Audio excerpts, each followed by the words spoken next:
एक तू सच्चा तेरा नाम सच्चा अनंत। पृष्ठ 477। सतपुरुष बाबा फुलसंदे वाले कहते हैं, हे परमेश्वर, तुम्हारा उजाला तो कण कण में बिखरा पड़ा था, उसी को मैं जीवन भर अपनी आत्मा के वस्त्र में चुगता फिरा। एक दिन एक नवयुवक हुजूर सतपुरुष के पास आया और उदास बैठा रहा। आपने फरमाया, आओ खाना खा लो, पर वो ना उठा। बोला, मैं 40 दिन तक अन्न जल ग्रहण नहीं करूंगा। हुजूर सतपुरुष ने कहा, तुमने ये कदम नाराजगी और गुस्से में उठाया है और चीले का ये तरीका ठीक नहीं है। जो तुम कर रहे हो, तुम्हारे मन में शांति नहीं अशांति है।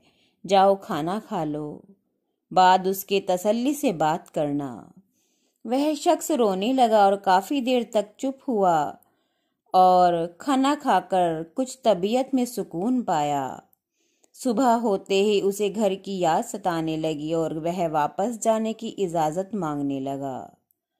हुजूर ने कहा, जाओ, पर देखो अगर दिल दुनिया के मोह में ही पड़ा रहा तो आदमी इसमें बर्बाद हो जाता है।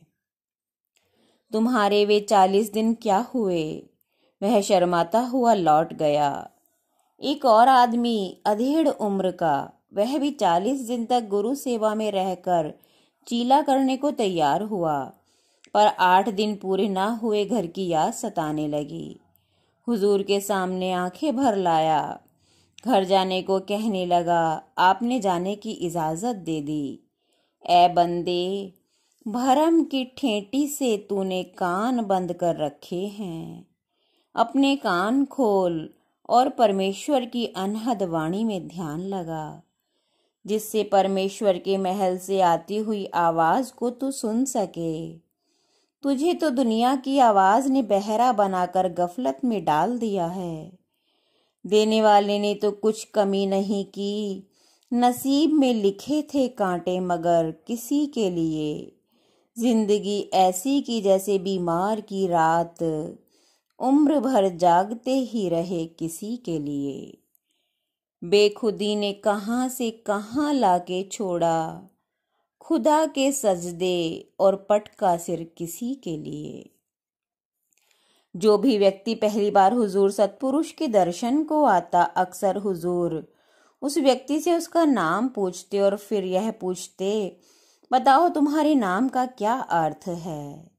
ऐसा ही एक मौका था जब एक बच्चे के नाम का अर्थ किसी से नहीं बताया जा रहा था, बस उस नाम के अर्थ को ढूंढने में लगे हुए थे। तभी 12 बजे की आराधना की घंटी बज गई और सब संगत आराधना में खड़ी हो गई। उसी आराधना में एक देवता अंतरिक्ष से हुजूर के निकट आए। इस देवता के शरीर से प्रकाश निकल रहा था।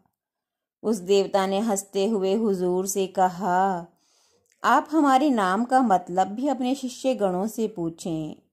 तब हुजूर ने पूछा, हे देवता, आपका नाम क्या है? उन देवता ने कहा, हमारा नाम कै है। फिर वे चुपके से अपने नाम का अर्थ और परिचय बताकर अंतर्ध्यान हो गए। एक तू सच्चा तेरा नाम सच्चा।